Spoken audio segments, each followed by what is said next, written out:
रात के लगभग 11 बजे थे। पूरे शहर में सन्नाटा था। आसमान में चांद चमक रहा था। एक पुरानी इमारत की छत पर 22 साल का एक लड़का आरव अकेला बैठा था। उसकी आंखों से आंसू बह रहे थे।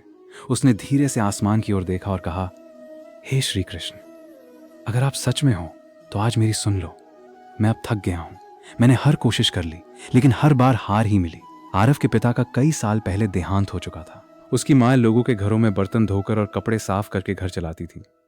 आरव हर दिन अपनी माँ की मेहनत देखता और मन ही मन सोचता, एक दिन मैं माँ को सारी खुशियां दूंगा। लेकिन किस्मत जैसे उसका साथ ही नहीं दे रही थी। कॉलेज पूरा करने के बाद उसने दर्जनों जगह नौकरी के लिए आवेदन किया। हर जगह एक ही जवाब मिला, हम आपको कॉल करेंगे। लेकिन वो कॉल कभी नहीं आया। धीरे धीरे उसके दोस्त सफल होने लगे। कोई बड़ी कंपनी में नौकरी करने लगा, कोई नई कार खरीद लाया, कोई विदेश चला गया। हर दिन सोशल मीडिया खोलते ही उसे दूसरों की सफलता दिखाई देती। वो सोचने लगा, क्या सिर्फ मैं ही पीछे रह गया हूं? एक दिन उसकी मां ने मुस्कुराते हुए कहा, बेटा, भगवान पर भरोसा रखो। देर हो सकती है, लेकिन अंधेर नहीं। आरव ने मुस्कुराने की कोशिश की, लेकिन उसके दिल के अंदर उम्मीद लगभग खत्म हो चुकी थी। उस रात उसने बिना खाना खाए ही सोने का फैसला किया। आधी रात के समय अचानक उसे लगा कि कमरे में एक दिव्य प्रकाश फैल रहा है। उसने आंखें खोली। उसके सामने पीतांबर धारण किए, सिर पर मोर पंख लगाए, हाथ में बांसुरी लिए भगवान श्री कृष्ण खड़े थे। चारों ओर मधुर बांसुरी की धुन गूंज रही थी। आरव घबरा कर उठ बैठा। प्रभु, क्या ये सपना है? श्री कृष्ण मुस्कुराए। यदि तुम्हें इससे साहस मिलता है तो मान लो कि यह सपना है। यदि इससे तुम्हारा जीवन बदलता है तो मान लो कि यह सत्य है। आरव की आंखों से आंसू बहने लगे। प्रभु, मैंने क्या गलती की है? मैं मेहनत करता हूं, फिर भी सफल क्यों नहीं होता? श्री कृष्ण ने शांत स्वर में कहा, तुम अपनी मेहनत से अधिक दूसरों की सफलता को देखने लगे हो। जहां तुलना शुरू होती है, वहीं से आत्मविश्वास खत्म होने लगता है। फिर श्री कृष्ण ने दूर बहती एक नदी की ओर इशारा किया। उस नदी को देखो, उसके रास्ते में कितने पत्थर हैं, लेकिन वो रुकती नहीं। यदि वो हर पत्थर से लड़ने लगे तो कभी समुद्र तक नहीं पहुंचेगी। वैसे ही तुम्हें अपने लक्ष्य तक पहुंचना है, दूसरों से लड़ना नहीं। आरव चुपचाप सुनता रहा। श्री कृष्ण बोले, कल सुबह सूर्योदय से पहले उठना, मंदिर जाना और एक काम करना। आरव ने पूछा, क्या प्रभु? श्री कृष्ण मुस्कुराए, आज से किसी से अपनी तुलना मत करना, केवल कल के आरव से बेहतर बनने की कोशिश करना। इतना कहकर दिव्य प्रकाश धीरे धीरे गायब हो गया। सुबह सूरज निकलने से पहले ही आरव की आंख खुल गई। उसे रात की वो दिव्य मुलाकात बार बार याद आ रही थी। वो सोचने लगा, क्या सच में भगवान श्री कृष्ण आए थे या ये सिर्फ एक सपना था? लेकिन उसके मन में एक अजीब सी शांति थी। वो जल्दी से नहाया, साफ कपड़े पहने और पास के श्री कृष्ण मंदिर पहुंच गया। मंदिर में उस समय बहुत कम लोग थे। घंटियों की मधुर आवाज, अगरबत्ती की सुगंध और राधे कृष्ण का कीर्तन पूरे वातावरण को पवित्र बना रहा था।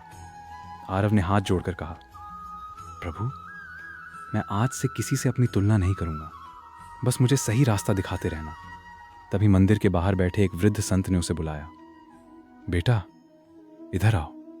आरव उनके पास बैठ गया। संत मुस्कुराए और बोले, जिसके चेहरे पर इतनी चिंता हो, उसके मन में कोई बड़ा तूफान चल रहा होता है। आरव ने अपनी पूरी कहानी सुना दी।